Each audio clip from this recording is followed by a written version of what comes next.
Halo Sobat Dunia Seribu Besar, semoga Sobat selalu diberi kesehatan, panjang umur, dan rizki yang melimpah, amin. Sebelum masuk ke alur ceritanya, jangan lupa dukung channel ini ya dengan klik subscribe, like, komen, dan share, terima kasih. Mari kita lanjutkan perjalanan, Ji Hao. Di antara semua earl dan markis di sekitarnya, beberapa orang memanggil nama Zhurong Tianming dengan suara rendah. Ji Hao tersenyum, mundur beberapa langkah dan memberikan medan perang kepada Zhurong Tianming. Meskipun dia adalah Earl Yao, klan gagak emas berakar di gurun selatan. Dan menurut aturan dunia manusia, keluarga Zhurong adalah penguasa klan gagak emas, itu berarti Ji Hao tidak akan pernah bisa mencuri guntur Zhurong Tianming dalam situasi saat ini. Melirik orang-orang yang mengikuti di belakang Zhurong Tianming, Ji Hao tidak bisa menahan diri untuk tidak berhenti sejenak. Mengapa Lei Mountain Su dan Yi Shen sama-sama mengikuti di belakang Zhurong Tianming? Dilihat dari gerakan mereka, mereka jelas mengambil Zhurong Tianming sebagai pemimpin mereka sekarang. Meskipun Zhurong Tianming adalah putra ketujuh Zhurong, dia tidak memiliki teman atau kontak di sini di kota Puban, tidak ada yang menunjukkan spesialisasi apapun. Lei Mountain Su adalah pangeran dari klan Gunung Lai, sementara Yi Shen juga seorang pangeran yang terhormat dari negara 10 matahari, bagaimana mungkin mereka berjanji setia kepada Zhurong Tianming? Lei Mountain Su dan Yi Shen merasakan tatapan Ji Hao. Mereka mengangkat kepala secara bersamaan, masing-masing melirik Ji Hao dengan rumit. Gunung Jisoo memiliki amarah di matanya. Jelas, dia masih marah pada Ji Hao, tidak seperti dia, apa yang terkandung di mata Yi Shen adalah kebencian murni dan jahat. Ji Hao berasal dari klan gagak emas, hanya saja ini cukup bagi Yi Shen untuk ingin membunuh Ji Hao. Ji Hao tersenyum kepada mereka berdua. Dia sedikit menangkupkan tangannya ke arah mereka tetapi tidak mengatakan apa-apa. Gong-gong Wuyu mengutak-atik seruling bambu sambil menatap Zhurong Tianming dengan dingin. Apa yang dikatakan Zhurong Tianming barusan tidak berbeda dengan menyeret wajahnya ke bawah dan melemparkannya ke tanah, lalu menginjaknya dengan keras. Gong-gong Wuyu benar-benar ingin mengutuknya dengan keras, tetapi tidak bisa melakukan itu, karena dia harus melindungi reputasi keluarga Gonggong. Wu Ziki, yang sekarang tampak begitu sopan dan anggun, seolah-olah dia adalah Wu Ziki yang sama sekali berbeda, meletakkan mulutnya di dekat telinga Gong-gong Wuyu dan menggumamkan sesuatu dengan suara rendah. Seketika, Gong-gong Wuyu tertawa dan berkata, "Ah, aku mengerti. Pangeran Tianming, bagaimana kabar ibumu?"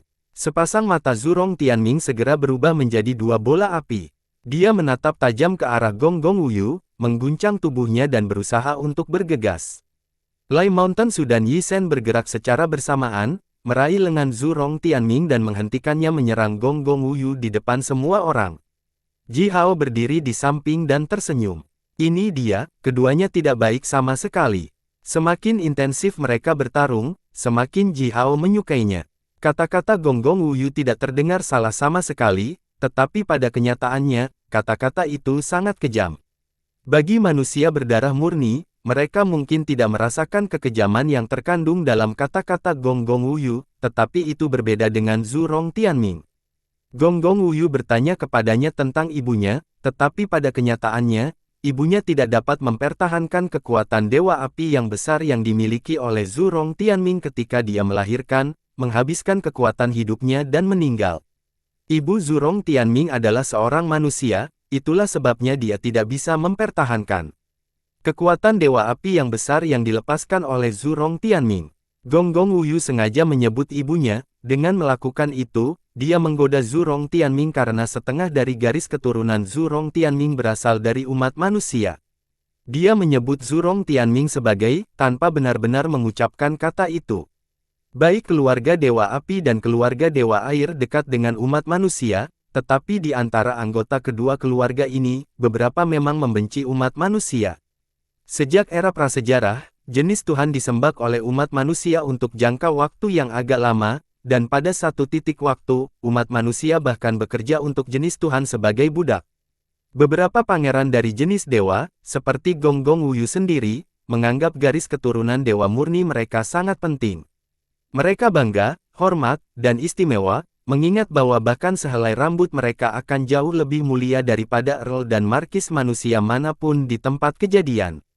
Semua ini karena garis keturunan Tuhan mereka murni, dan diturunkan dari era prasejarah, dari Tuhan sejati. Oleh karena itu, Gong Gong Wuyu bisa menggoda Zhurong Tianming untuk garis keturunan setengah dewa dan setengah manusia sebanyak yang dia suka.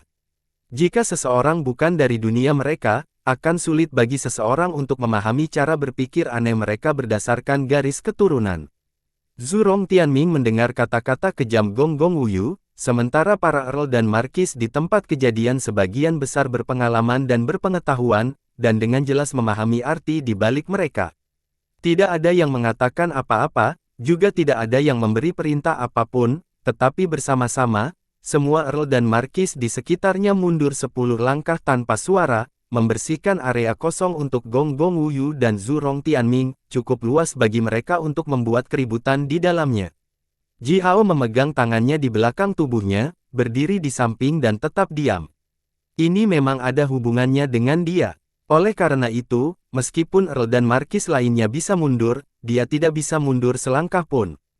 Meskipun dia tidak pernah menyukai Zhurong Tianming, saat ini, Zhurong Tianming mewakili dominator Gurun Selatan, dan mengaku, Zhurong Tianming memulai konflik ini karena membantu Ji Hao, karena itu, Ji Hao tidak bisa mundur.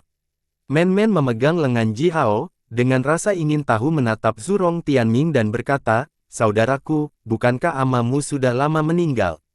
Men-men tidak mengerti apa yang sebenarnya terjadi. Dia hanya dengan sederhana dan cepat menunjukkan fakta yang menusuk hati itu. Gong Gong Wuyu langsung tertawa 3 kali, dia, bahkan Ji Xia, seorang pria sederhana dan tidak sensitif, telah merasakan cemoohan yang terkandung dalam tawanya. Wajah Zhurong Tianming menjadi lebih gelap. Dia melirik Men-men dengan mengancam dan berteriak keras, "Men-men, ini percakapan antar pria, kamu gadis kecil seharusnya tidak menyela kami." Men-men langsung menunjukkan bagian putih matanya dan membentak, saya bahkan bisa menyela ketika Aba berbicara dengan pria lain. Apakah kamu lebih kuat dari Aba?" Melihat Zhurong Tianming berteriak pada Men-men dan Men-men berteriak balik, Gong Gong Wuyu tertawa lagi dan berkata, "Aha, jadi ini perbedaan antara orang yang dilahirkan oleh seorang istri dan seorang selir, kan, Men-men?" Wajah Zhurong Tianming yang sangat gelap langsung memerah karena marah. Kata-kata Gong Gong Wuyu sangat menghina, dia dengan jelas mengatakan bahwa Men-men adalah keturunan darah murni dari Dewa Api sementara Zhurong Tianming tidak lain adalah berdarah campuran. Oleh karena itu, dia bahkan tidak bisa menakut-nakuti Men-men. Mengambil napas dalam-dalam, Zhurong Tianming menggeram kasar pada Men-men, "Men-men, diam, bagaimana manusia-manusia bisa menahan ini?" Dia selalu menjadi gadis kecil yang bahagia dan lugas, dan tidak akan pernah menyimpan ketidakbahagiaan di dalam hatinya.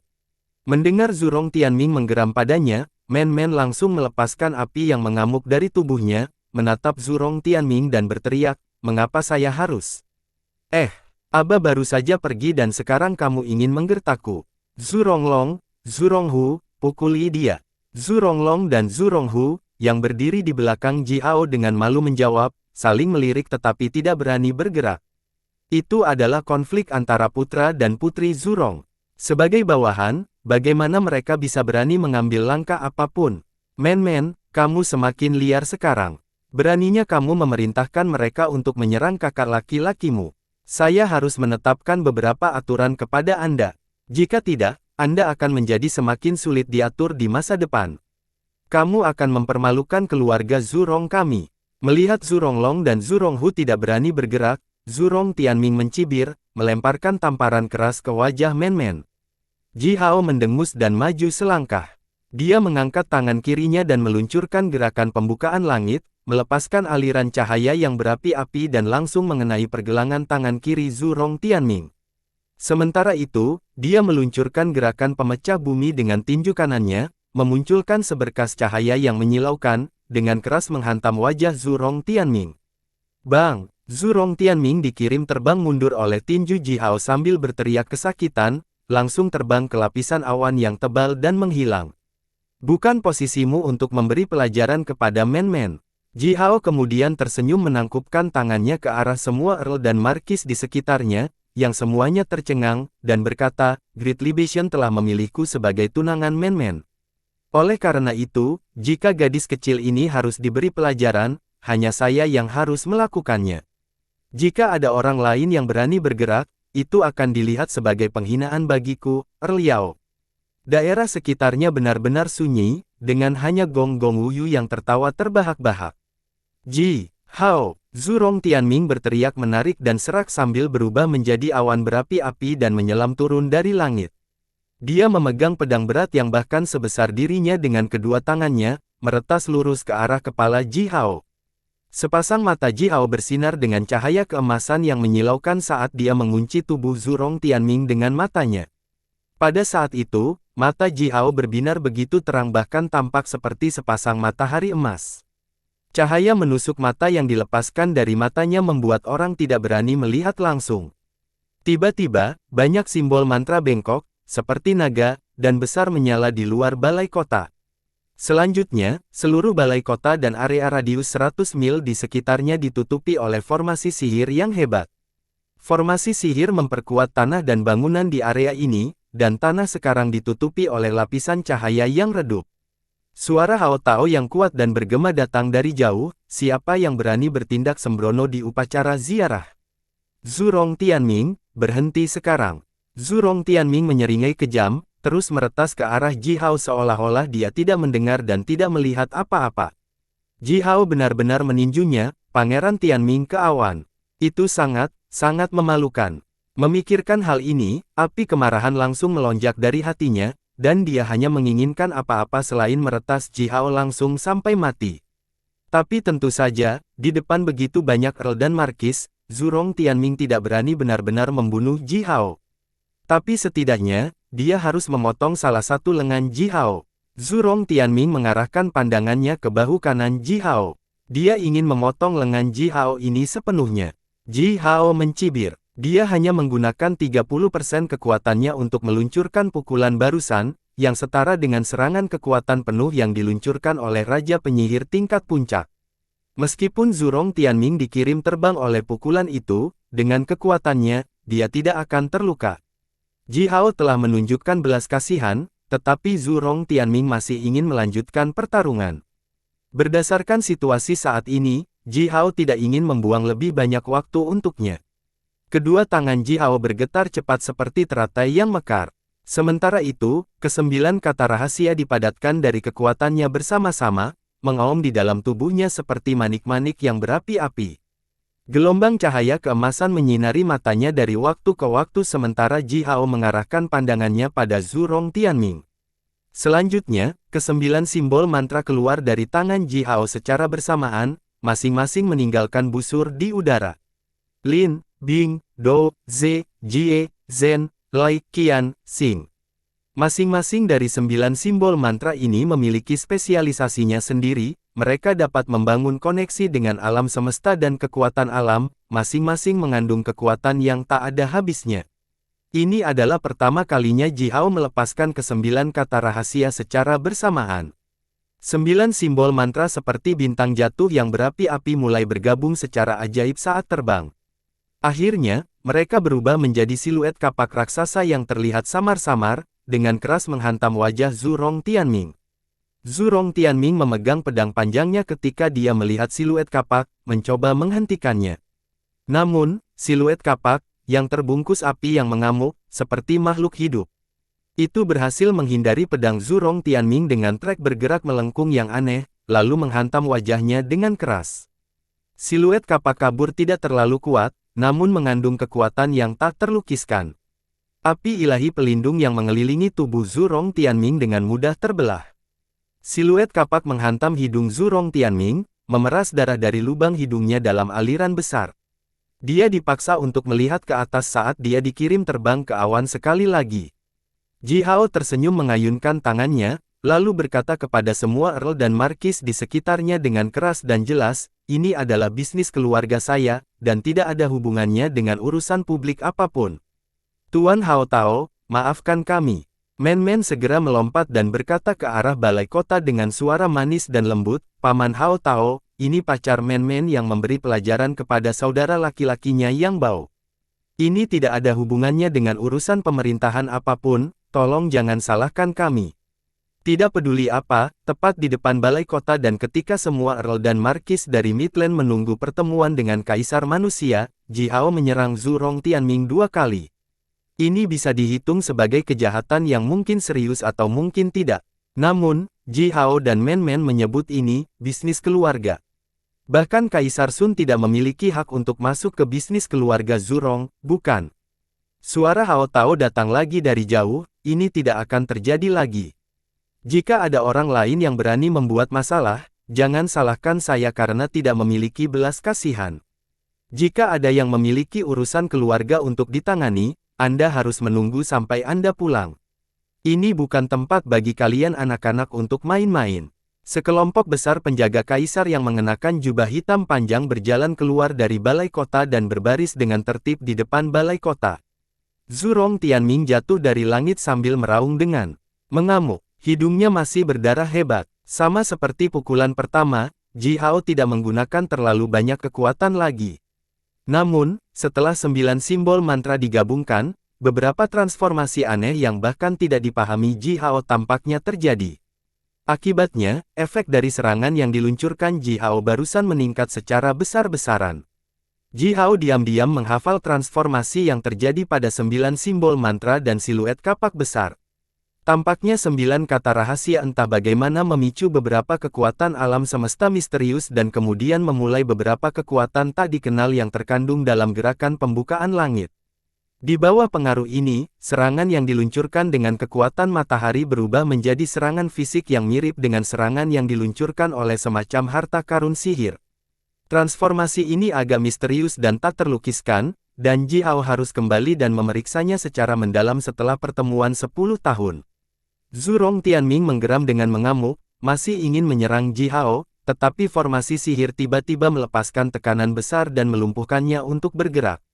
Lai Mountain Sudan Yisen berjalan ke arahnya dan membujuk ia dengan suara rendah, ditambahkan dengan peringatan yang diberikan oleh Hao Tao sebelumnya. Zhu Rong Tianming akhirnya menelan amarahnya kembali, dengan marah melirik Ji Hao dengan mengancam, dan kemudian melirik Gong Gong Wuyu. Gong Gong Wuyu mencibir sambil mengutak-atik seruling bambu hitam. Wu Ziki, yang berdiri di sampingnya, berkata perlahan, "Bagus, Zhu Rong Tianming dan Ji Hao tidak berada di sisi yang sama, ini bagus." Gong Gong Wuyu sedikit mengangguk, menunjukkan sedikit kesenangan dalam cibirannya. Earl dan Markis mulai berbaris di depan balai kota sesuai dengan tahun pelayanan, tingkat kekuasaan, dan klan mereka. Setiap Earl atau Markis memiliki penjaga kaisar yang berdiri bersamanya, menunjukkan kepadanya posisinya. Setiap Markis diizinkan membawa 20 anggota klan ke balai kota, sementara setiap Earl hanya diizinkan membawa 10 orang masuk. Rombongan mereka yang lain semuanya harus menunggu di luar balai kota. Penjaga kaisar dengan jubah hitam panjang menjelaskan aturan kepada Earl dan Markis baru dengan suara rendah. Setelah setengah jam besar, semua Earl dan Markis berbaris, membawa orang-orang mereka dan berjalan ke balai kota. Ruang dalam balai kota dipenuhi oleh kabut, karena getaran kekuatan besar menekan tubuh semua orang seperti gunung raksasa, sehingga penyihir senior biasa akan merasa sulit untuk pindah ke sini. Lebih dari 10.000 Earl dan Markis mengambil lebih dari 100.000 orang mereka dan berjalan ke aula utama. Setelah itu, formasi sihir yang diatur di dalam balai kota diaktifkan sepenuhnya, menciptakan ruang yang sangat besar untuk menampung semua orang ini. Kaisar Sun duduk di area terdalam aula utama, menatap semua orang ini dengan hambar dengan senyum tipis. Upacara panjang dimulai. Menurut tahun jabatan, posisi, dan kekuasaan, beberapa markis melangkah keluar dari kerumunan satu demi satu secara berurutan. Masing-masing dari mereka akan memberi hormat kepada Kaisar Sun, memberi penghormatan dan menyambutnya. Setelah itu, Kaisar Sun akan mengajukan beberapa pertanyaan sederhana mengenai semua jenis urusan politik, dan setelah itu, Earl atau Markis akan memberikan kepada Kaisar daftar persembahan yang dia bawa untuk pertemuan 10 tahun ini. Jumlah Earl dan Markis di Midland telah mencapai lebih dari 10.000. Jika masing-masing dari mereka harus bertemu langsung dengan Kaisar Sun sendirian, upacara ini mungkin berlangsung setidaknya selama sebulan penuh. Oleh karena itu, Markis yang memenuhi syarat untuk keluar dari kerumunan dan berdiri di depan Kaisar Sun dan berbicara dengan Kaisar Sun adalah perwakilan yang dipilih dengan cermat. Markis ini semua berasal dari klan paling kuat yang memiliki sejarah terpanjang, dan mereka semua telah bertugas di pemerintahan manusia untuk waktu yang sangat lama. Seluruh 36 markis sebagai perwakilan dari semua lebih dari 10.000 earl dan markis bertemu dengan Kaisar Sun secara berurutan. Setelah itu, musik bahagia dimulai di aula utama, saat semua earl dan markis menemukan tempat duduk mereka dan perjamuan dimulai. Kursi Ji Hao terletak di dekat Zhu Rong Tianming. Begitu dia duduk, seorang pria berpakaian putih pindah dari samping Zhu Rong Tianming. "Earl Yao, saya Bo Qiujia." Bo Qiujia. Orang-orang telah berbicara keras di aula saat musik dimainkan. Pelayan yang mengenakan gaun indah yang membuat mereka terlihat seperti kupu-kupu berjalan-jalan dan menyajikan semua jenis anggur enak dan hidangan lezat. Beberapa earl dan markis senior membawa beberapa pemain untuk membuat beberapa pertunjukan sampingan untuk tujuan hiburan, mendapatkan tepuk tangan dari banyak orang lain. Aula besar menjadi semakin berisik, sehingga kecuali Ji Hao, tidak ada orang lain yang memperhatikan langkah Bo Qiujia. Ji Hao mengangkat kepalanya, menatap Bo Qiujia dari ujung kepala sampai ujung kaki. Bo Qiujia tinggi dan kokoh, mengenakan jubah putih, rambut panjangnya menggantung longgar di punggungnya, mengenakan sepasang sepatu jerami. Di luar, angin kencang bertiup bersama dengan salju tebal, dan tanah ditutupi oleh lapisan salju tebal yang menumpuk. Namun, sepasang kaki dan sepatu Bo Qiujia sama-sama bersih sempurna, bahkan tanpa satu noda pun di atasnya. Kulitnya seputih salju, bahkan memiliki kilau perak misterius, yang membuatnya terlihat seperti patung perak, bersih, murni, tanpa ternoda oleh debu apapun. Penampilannya yang aneh memberinya getaran yang aneh, tidak duniawi, dan tak bernyawa. Yang membuat jantung Ji Hao berdetak kencang adalah sepasang mata Bo Qiujia. Bo Qiujia memiliki wajah yang aneh dan bersudut, dan sepasang matanya sangat berlubang. Sekilas, matanya sepertinya tidak berbeda dengan mata orang biasa, tetapi jika seseorang melihat lebih dekat, orang akan menemukan bahwa pupil matanya berwarna emas, dengan aliran cahaya keemasan redup berputar perlahan di pupilnya. Itu membuat pupil matanya terlihat seperti pusaran air maut, yang bisa menarik perhatian orang kapan saja dan mampu melahap jiwa orang. Melihat Bo Qiujia bergerak dan memulai percakapan, Ji Hao dengan hambar melontarkan pertanyaan, "Bo Qiujia, Anda tidak terlihat seperti pria Gurun Selatan. Gurun Selatan tidak akan pernah bisa membesarkan pria dengan kulit lembut sepertimu." Bo Qiujia menundukkan kepalanya, melirik tangannya yang putih dan ramping, langsung menyeringai dan berkata, "Earl Yao, kamu sepintar yang dikatakan orang. Dengan sekali pan, kamu." Ji Hao dengan tidak sabar memotongnya. Ciuman pantat tingkat rendah seperti itu mungkin berhasil untuk orang-orang Gurun Selatan yang sederhana itu, tetapi bagi Ji Hao, kata-kata ini seperti dengungan yang dibuat oleh lalat dan merupakan suara murni tanpa arti yang sebenarnya. Terus terang, dan bahkan sedikit kasar, Ji Hao berkata, "Potong omong kosongnya. Bahkan orang yang paling konyol pun dapat mengatakan bahwa Anda bukan orang Gurun Selatan. Apakah saya pintar atau tidak, itu bukan tempat Anda untuk mengatakannya. Seperti kata pepatah lama, hanya pencuri dan pengkhianat yang akan menunjukkan perhatian berlebihan kepada orang lain tanpa alasan. Biarkan saja, apa yang kamu inginkan dariku?" Bo Qiujia menutup bibir tipisnya dengan erat yang membuat bibirnya terlihat seperti sepasang pedang tajam. Dia dengan serius memandang Ji Hao dari atas ke bawah, seolah-olah ini pertama kalinya dia melihat Ji Hao. Dia tetap diam beberapa saat, lalu mengangguk ke Ji Hao, memperlambat kecepatan bahasanya dan berkata dengan serius, "Saya terlalu sombong, Earl Yao. Kamu adalah orang yang bijaksana." Men-men memegang semangkuk anggur dan menjulurkan kepalanya dari bawah lengan Ji Hao. Dia menyipitkan matanya, menatap Bo Qiujia dan berkata, "Ji Hao pasti pria yang bijaksana, dia pintar." Sambil mengangkat mangkuk itu, Men-men meminum semangkuk penuh anggur langsung ke atas, lalu berkata dengan memuaskan, "Anggur ini tidak buruk, Ji Hao, apakah kamu menginginkannya?" Ji Hao menepuk kepala kecil Men-men dan berkata dengan lembut, "Kamu pergi menonton pertunjukan. Tuan Bo Qiujia ini sepertinya ingin mengatakan sesuatu kepada saya. Terlepas dari kenyataan bahwa aku benar-benar ingin meninju kepalanya sekarang, kita harus masuk akal, kan?" Men-men menyipitkan matanya lagi dengan seberkas cahaya ganas yang melintas di sepasang mata itu, lalu melirik Bo Qiujia dengan mengancam dan berkata dengan dingin, kakak ketujuh saya tidak pernah memiliki orang baik di sekitarnya. Ji Hao, pukuli dia jika perlu, jangan khawatir. Men-men berbalik, meraih Ji Xia dan beberapa orang klan gagak emas lainnya, menelan anggur sambil melemparkan segenggam koin giok ke tengah aula kepada para penampil itu, yang telah bekerja sangat keras pada pertunjukan mereka, dari waktu ke waktu. Mereka tertawa sepanjang waktu, sepertinya benar-benar bersenang-senang. Pertemuan 10 tahun ini adalah upacara yang memungkinkan Kaisar Sun, para menterinya dan semua earl dan markis untuk tetap dekat satu sama lain dan saling mengenal. Itu benar-benar berbeda dari pertemuan rutin mengenai urusan pemerintahan. Oleh karena itu, semua earl dan markis itu sudah cukup santai sekarang, tertawa, minum dan makan sambil menikmati jamuan makan. Para pemain yang telah tampil di tengah aula bahkan lebih bahagia. Beberapa dari mereka menyemprotkan bola api dari mulut mereka, beberapa tanpa henti menumpahkan kelopak segar sementara yang lain membawa ribuan semut, mengarahkan mereka untuk membagi menjadi dua pasukan dan melakukan formasi pertempuran. Sama seperti banyak earl dan markis, men-men telah melemparkan koin giok ke arah para pemain ini sebagai hadiah sepanjang waktu. Penghasilan yang akan diperoleh para pemain ini hari ini akan cukup bagi mereka untuk hidup bahagia dan nyaman selama ratusan tahun. Memikirkan hal ini, mereka bekerja lebih keras. Semua suara menjadi tenang di sekitar Ji Hao dan Bo Qiujia. Ji Hao mengutak-atik cangkir anggur berkaki tiga yang indah yang diukir dari sepotong batu giok yang indah sambil menatap Bo Qiujia dengan dingin.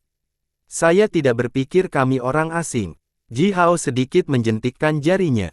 Aliran kabut cian melintas di antara jari-jarinya. Kami memang bagi orang asing. Bo Qiujia menghela nafas sedikit. Baru saja, Ji Hao menunjukkan aliran kekuatan khusus yang hanya milik Yu Yu dan murid-muridnya. Dengan melakukan ini, dia mengungkapkan identitasnya. Bo Qiujia sedikit bertepuk tangan, dan mengikuti gerakannya, siluet pohon yang kabur melintas di telapak tangannya. Saya Pendeta Bo Qiujia, senang bertemu denganmu, temanku. Bo Qiujia memandang Ji Hao dengan serius dan berkata, Pangeran Tianming dipilih oleh Dao Alam, dan harus menjadi kaisar manusia berikutnya. Karena kamu, temanku, dan men-men telah memutuskan untuk menjadi pendamping satu sama lain, kamu adalah keluarga Pangeran Tianming. Oleh karena itu, Anda, teman saya, harus membantu Pangeran Tianming mencapai tahta kaisar manusia dengan seluruh kekuatan Anda. Saya tahu masalah semacam ini akan datang. Ji Hao menghela nafas berat. Dia dengan mudah meletakkan cangkir anggur di atas meja panjang di depannya dan berkata, aku telah memukulinya secara harfiah. Sekarang, dan kamu sebenarnya cukup tidak tahu malu untuk datang meminta bantuanku. Earl Yao, kebijaksanaanmu membuatku terkesan, kata Bo Qiujia dengan hambar. Pangeran Tianming melangkah ke dalam pertengkaran antara kalian, Earl Yao dan Gong Gong Wuyu, tetapi sesuai keinginan Anda memulai konflik dengan Pangeran Tianming di depan semua orang. Sepertinya Anda telah menyinggung dua pangeran pada saat yang sama, tetapi pada kenyataannya, Anda, Earl Yao, dengan lancar berhasil menjauhkan diri dari masalah yang sebenarnya. Earl Yao, kamu adalah pria dengan kebijaksanaan sejati. Berhenti bicara sampah. Jika aku bodoh, mengapa Sifu saya menganggapku sebagai murid? Kata Ji Hao dengan nada hambar, jika Zhurong Tianming menginginkan sesuatu, dia harus memperjuangkannya sendiri. Saya tidak akan mengerahkan kekuatan penuh saya untuknya. Dan, Bo Qiujia, jangan mencoba bermain-main denganku. Anda tidak mampu membayar harganya. Bo Qiujia tetap diam beberapa saat, masih tidak ingin menyerah, dan berkata, Earl Yao, bagaimanapun juga kamu dari Gurun Selatan. Pangeran Tianming adalah... Ji Hao menyipitkan matanya, dengan menggoda menatap Bo Qiujia dan berkata, saya dari Gurun Selatan, jadi saya harus melakukan segalanya agar Zhurong Tianming membantunya mencapai tahta. Bagaimana cara kerjanya? Semua earl dan markis ini telah melihat dengan mata kepala sendiri bahwa saya memukulinya 2 kali di depan umum. Itu berarti saya tidak berada di pihaknya sama sekali. Saya tidak akan pernah membantunya, bahkan sedikit. Mengayunkan lengan bajunya, Ji Hao melanjutkan dengan dingin, jika dia menginginkan tahta, biarkan dia memperjuangkannya sendiri. Itu tidak ada hubungannya denganku atau wilayah Gunung Yaoku, dan juga tidak ada hubungannya dengan klan Gagak Emasku. Klan Gagak Emas kami adalah klan yang bergantung pada Regius dari Pangeran Tonggong. Kamu tidak berharap klan gagak emas kita bahkan menggerakkan satu jari pun untuk membantu Zhurong Tianming. Po Qiujia tersenyum pahit dan berkata, Liao, kamu memang menentukan. Kamu telah memutuskan semua koneksi sekali setelah kamu melihatku. Ji Hao tersenyum dingin dan nadanya berubah menjadi semakin keras. Bo Qiujia, bagaimana kamu bisa begitu bodoh untuk percaya bahwa aku akan membantumu? Apakah kamu tidak tahu nama Shifuku? Beraninya kamu memikirkannya. Bo Qiujia tetap diam beberapa saat dan berkata dengan serius, jika Pangeran Tianming mencapai tahta, sekte Anda akan menjadi agama utama seluruh umat manusia, dan Anda akan dapat berbagi kekayaan alami milik seluruh umat manusia. Bagaimana itu? Ji Hao memberikan senyum dingin dan tipis. Dia berbalik, mengambil segenggam koin giok dan dengan lembut membuangnya. Meminta seseorang untuk bertindak melawan kepentingannya sendiri, ini adalah hal yang hanya akan dilakukan oleh orang bodoh. Penampilan Bo Qiujia berubah, tetapi kemudian dia melihat seorang pemuda tinggi, kuat, dan tampan memegang cangkir anggur, berjalan ke arah Ji Hao selangkah demi selangkah. Pemuda itu tinggi dan tampan, seluruh tubuhnya adalah penjelasan sempurna tentang kecantikan maskulin. Kekuatan bumi yang padat mengelilingi tubuh pemuda itu. Ketika dia berdiri di depan Ji Hao, dia bisa dengan jelas merasakan fluktuasi gravitasi yang aneh. Udara di sekitar pemuda itu tampaknya terbagi menjadi bagian-bagian kecil yang tak terhitung jumlahnya, dan gravitasi mempengaruhi setiap bagian kecil, berfluktuasi dengan cepat. Gravitasi di setiap bagian kecil bervariasi dari besar ke kecil, dari atas ke bawah, kiri ke kanan. Karena fluktuasi gravitasi yang aneh, cahaya di sekitar pemuda itu bahkan sedikit terpelintir membuat sosoknya kabur dan sulit ditangkap oleh mata dengan jelas. Kekuatan bumi itu berat dan padat, dan ditambah dengan tubuh pemuda ini yang tinggi dan berotot, itu membuat orang merasa seperti pemuda ini adalah gunung raksasa yang berakar kuat di tanah, kasar dan tidak bisa dihancurkan, dan bisa berdiri diam sampai selamanya. Namun, gravitasi yang berubah dengan cepat di sekitar pemuda itu menambahkan keanehan yang tak terukur pada perasaan seperti gunung, seperti fatamorgana yang tidak akan pernah diketahui apakah itu nyata atau imajiner. Dia sangat kuat, pria kuat tingkat ilahi magus. Selain itu, pemuda ini tampaknya berusia sekitar 30 tahun. Berdasarkan fakta bahwa dia bisa mencapai kekuatan sebesar itu di usia yang begitu muda, dia pasti berasal dari beberapa klan atau keluarga kelas atas, dan dibesarkan dan dididik dengan sumber daya tak terbatas sebagai tulang punggung keluarga atau klan di masa depan. Liao, ini pertama kalinya melihatmu secara langsung. Tolong terima harapan terbaik saya, Gongsun Yuan, kata pemuda itu sambil mengangkat cangkir anggur sedikit ke atas. Tahun baru akan datang, dan saya berharap Anda, Liao, cuaca yang baik untuk tanaman, kehidupan yang baik untuk orang-orang Anda, dan masa depan yang berkembang untuk wilayah Anda. Ji Hao diam-diam bertanya-tanya tentang latar belakang Gongsun Yuan ini, serangkaian harapan baik itu terdengar cukup mulus. Mengambil anggur giok dan menuangkan secangkir anggur untuk dirinya sendiri, Ji Hao berdiri, melirik Gongsun Yuan dengan rumit, lalu tersenyum mengangkat cangkir anggur dan berkata, terima kasih, terima kasih. Maafkan saya atas ketidaktahuan saya, bagaimana saya harus memanggil Anda?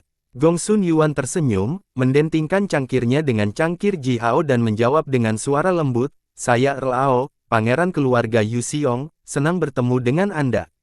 Kita harus bertemu lebih banyak, saudaraku.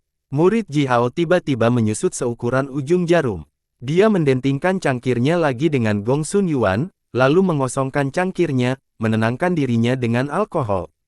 Keluarga Yu Xiong, keluarga Kaisar Xuan Yuan, Gongsun, ini adalah nama belakang Kaisar Xuan Yuan. Gongsun Yuan adalah pangeran dari keluarga Yu Xiong, dan dia memiliki gelar Liao. Ji Hao telah membaca tentang Gunung Ao dalam sebuah buku di Istana Majus. Itu adalah pegunungan besar di dekat Gunung Shaoyang, kaya akan mineral logam ilahi. Bahkan sejak era 3 kaisar manusia legendaris, 70% bahan logam ilahi yang digunakan membuat senjata ajaib kelas atas di Istana Magi, seperti bilah, tombak, dan pedang, semuanya berasal dari Gunung Ao. Tambang di Gunung Ao telah dieksploitasi selama bertahun-tahun yang tak terhitung jumlahnya, tetapi sumber daya mineral di daerah itu tampaknya masih tidak ada habisnya. Wilayah Gunung Ao mencakup 70% dari pasokan bahan logam ilahi bermutu tinggi Istana Majus. Ini dengan jelas menunjukkan betapa kayanya wilayah Gunung Ao. Gongsun Yuan mewarisi gelar Earl Ao, jadi tidak sulit untuk membayangkan betapa kayanya dia sekarang. Selain kaya, pasokan persenjataan wilayah Gunung Ao juga melimpah. Akibatnya, kekuatan militer wilayah Gunung Ao adalah kekuatan elit yang terkenal. Adapun keluarga Yu Xiong, sejak Kaisar Xuan Yuan turun tahta, orang-orang keluarga Yu Xiong telah menyembunyikan kapasitas mereka dan menunggu waktunya, hampir tidak melekat pada urusan politik. Namun, karena Ji Hao cukup dekat dengan Sisi dan putranya, Si Wenming, Ji Hao mendengar mereka berbicara tentang semua kekuatan kuat di antara umat manusia selama beberapa perjamuan, dan mempelajari beberapa rahasia yang tidak dapat diketahui oleh manusia biasa. Setelah Kaisar Xuan Yuan turun tahta, keluarga Yu Xiong dan beberapa klan dan keluarga besar kelas atas lainnya sebenarnya disembunyikan di balik layar oleh pemerintah manusia sebagai pasukan cadangan strategis seluruh umat manusia dan diam-diam mengumpulkan kekuatan mereka. Sementara itu, beberapa klan dan keluarga besar ini menjaga beberapa tanah suci umat manusia. Sejak era 3 kaisar manusia legendaris, keluarga Yu Xiong tidak pernah mengambil bagian dalam perang antara umat manusia dan non-manusia.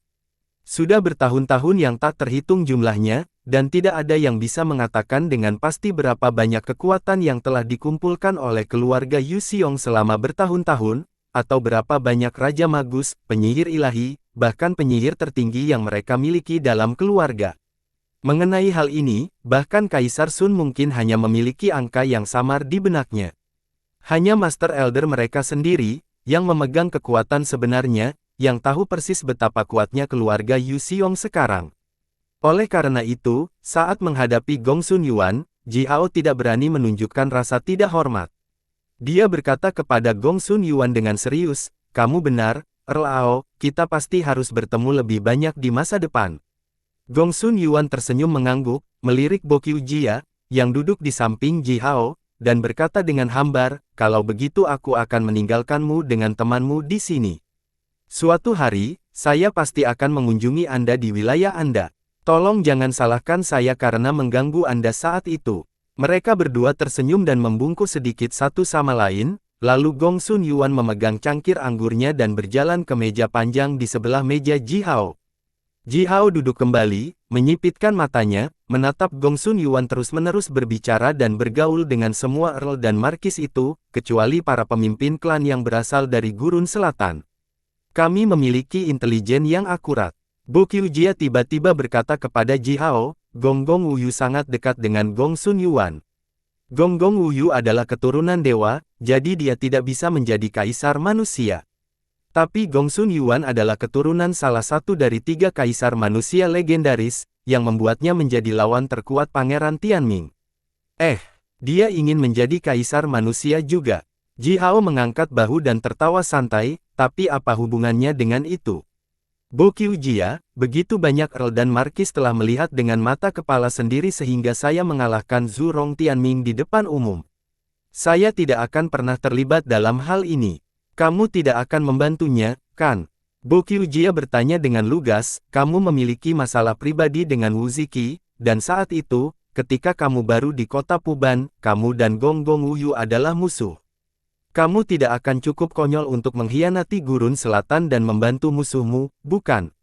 Ji Hao mengutak-atik cangkir anggurnya dan berkata dengan hambar, "Gonggong Wuyu tidak bisa menjadi kaisar manusia, tapi Zhu Rong Tianming bisa." Bo Qiujia tersenyum dan berkata dengan bangga, "Setengah dari garis keturunan Pangeran Tianming berasal dari umat manusia. Ibunya adalah manusia. Oleh karena itu, dia pasti bisa menjadi kaisar manusia. Earl Yao, kamu tidak akan benar-benar membantu Gongsun Yuan, bukan?" Ji Hao tersenyum dan menggelengkan kepalanya. Bo Qiujia ini bahkan lebih menjijikkan daripada 100 lalat yang berdengung. Mengapa dia tinggal di sini dan terus berbicara semua omong kosong itu berulang kali? Keluh Ji Hao diam-diam di kepalanya. "Aku tidak lain adalah seorang Earl kecil. Seberapa banyak saya bisa membantu Zhu Rong Tianming dalam persaingan untuk tahta kaisar manusia? Dan Kaisar Sun sangat sehat, duduk di sana. Kenapa Zhu Rong Tianming dan Gongsun Yuan sudah mulai menginginkan tahtanya?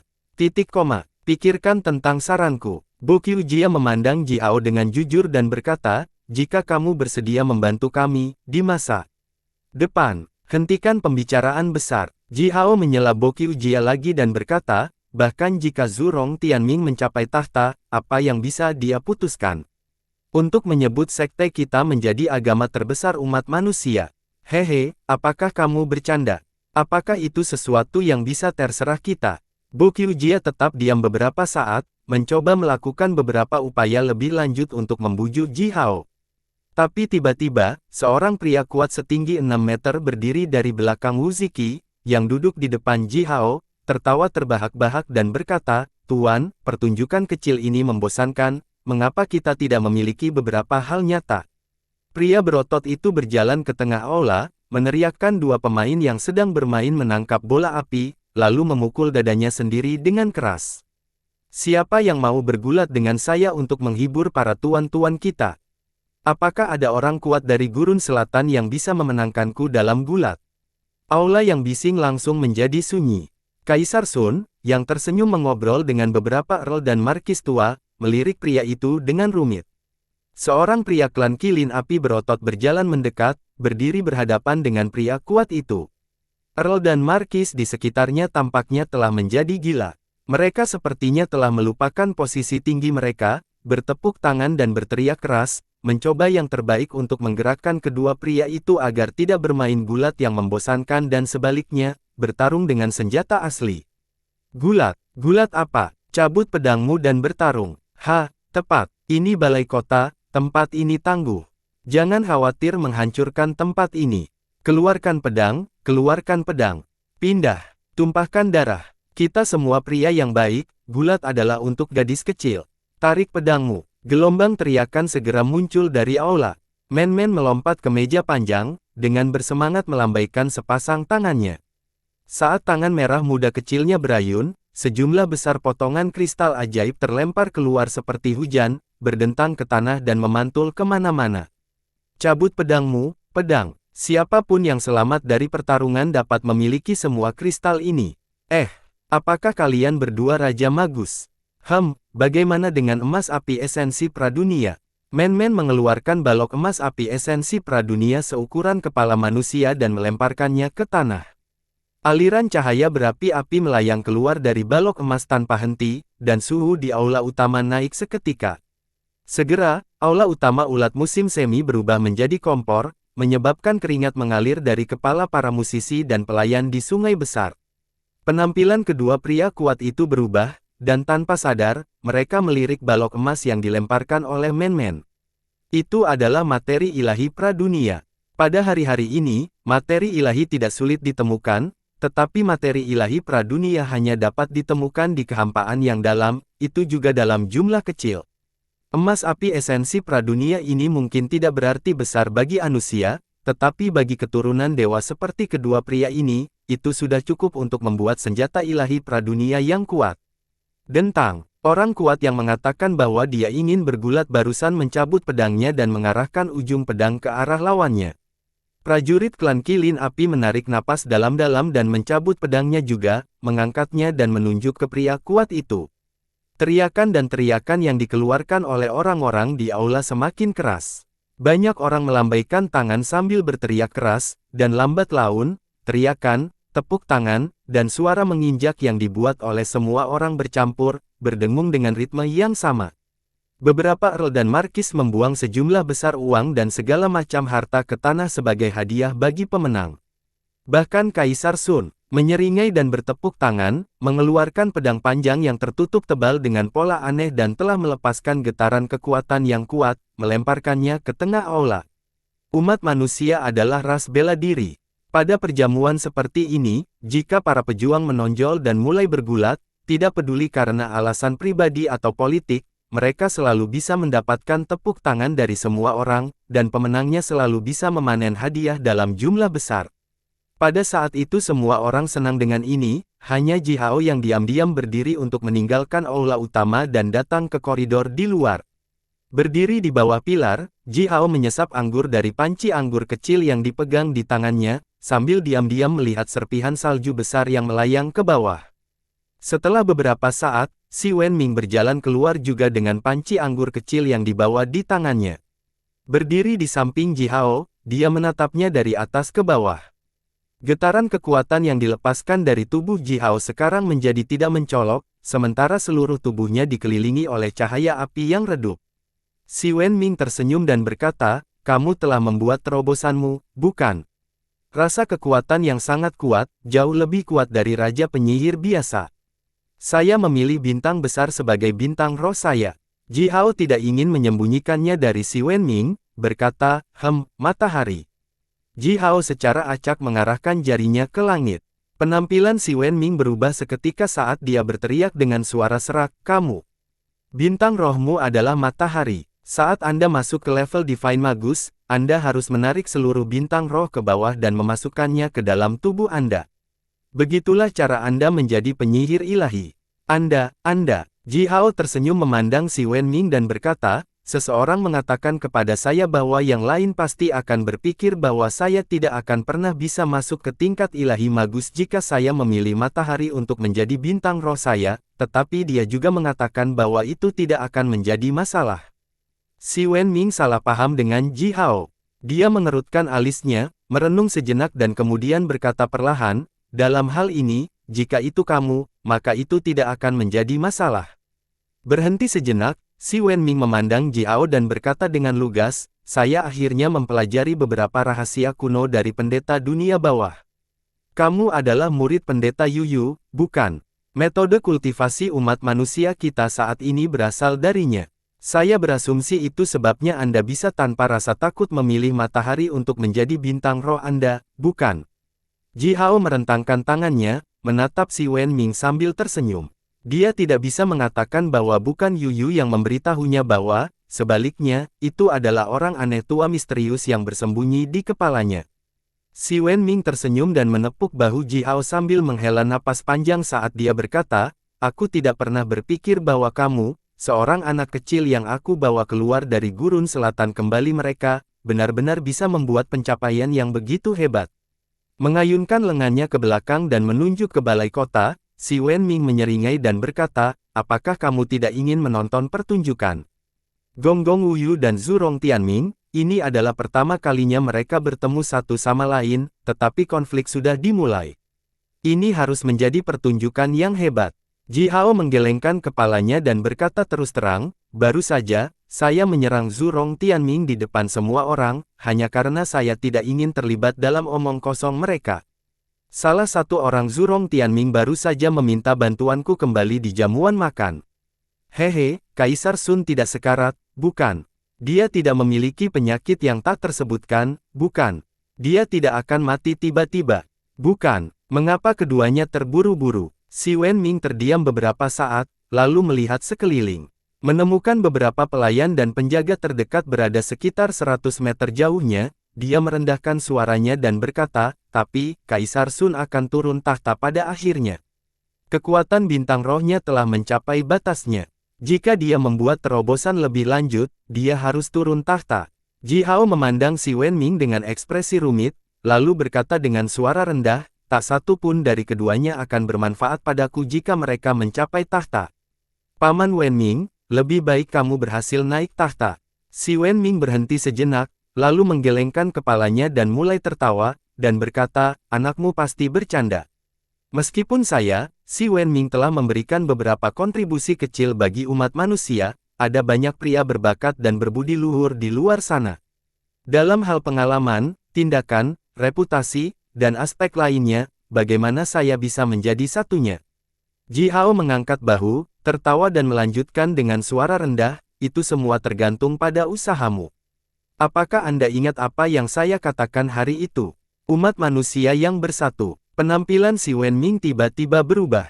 Dia memandang serius ke arah Ji Hao, merendahkan suaranya lagi dan berkata, "Jangan bicara sembarangan seperti itu. Jika tidak, kita berdua akan menangkap masalah. Ide Anda itu memang bagus, tetapi seberapa sulitkah itu?" Ji Hao tidak berbicara lebih lanjut. Sebaliknya, dia mengangkat panci anggurnya dan berdenting dengan panci anggur si Wenming. Mereka kemudian berdiri di bawah pilar, diam-diam melihat hujan salju. Setelah beberapa saat, serangkaian suara datang dari jauh, dan selanjutnya, tablet perunggu yang tergantung di pinggang si Wenming bergetar beberapa kali. Wajah si Wenming menjadi sedikit gelap saat dia membelai jarinya di atas tablet, lalu berkata dengan suara yang dalam, "Utusan klan Yu. Apa yang mereka lakukan di sini?" Di dalam angin kencang dan salju yang turun, sebuah kendaraan yang terbang di udara mendekat dengan cepat. Di sekitar kendaraan terbang itu adalah sekelompok besar kavaleri terbang manusia. Kendaraan itu langsung terbang ke alun-alun di depan balai kota, berhenti tepat di depan balai kota. Beberapa pria klan Yu dengan jubah panjang terbang keluar dari kendaraan dan diam-diam melayang di udara setinggi sekitar 5 meter dari tanah sambil dengan bangga melihat sekeliling. Setelah beberapa saat, seorang pemuda klan Yu dengan jubah panjang merah darah, dengan mata merah darah, bersinar tanpa bola mata dengan arogan tertawa terbahak-bahak dan mulai berbicara. "Tempat jelek apa ini? Apakah ini markas besar makhluk bodoh dan barbar itu? Benar-benar sampah." Bersambung.